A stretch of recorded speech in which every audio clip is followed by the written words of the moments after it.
ரஜினிகாந்த் படத்தில் வர்ற மாதிரி திரும்ப வந்துட்டேன்னு சொல்லு அப்படிங்கிற மாதிரியான பிரச்சாரத்தை கேஜ்ரிவால் முடுக்கி விட்டுருக்கார். அவருக்கான போஸ்டர்லாம்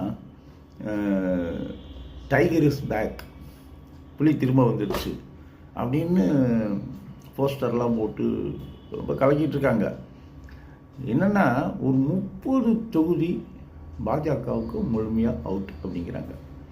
30 தொகுதிங்கிறது வந்து ஒரு 13 தொகுதி பஞ்சாபில், ஒரு 10 தொகுதி ஹரியானாவில், 7 தொகுதி டெல்லியில். இதைத்தான் அவங்க சொல்கிறாங்க. இன்னொன்று சொல்கிறாங்கன்னா, நல்ல வேளை அவர் குஜராத்தில் பிரச்சாரத்துக்கு போகிறதுக்கு முன்னாடி பிரச்சாரம் நடக்கும்போது விடுதலையாக இருந்தாருன்னா இன்னும் நிலைமை மோசமாக இருந்திருக்கும் அப்படிங்கிறாங்க. இந்த 26 தொகுதியில் என்ன இப்போ இந்த 30 தொகுதியில் ஏற்கனவே 13 பஞ்சாபில் ஒன்றும் பெரிய பாதிப்பு இல்லை, பாஜக அங்கே ஜெயிக்க போகிறதில்ல கிட்டத்தட்ட.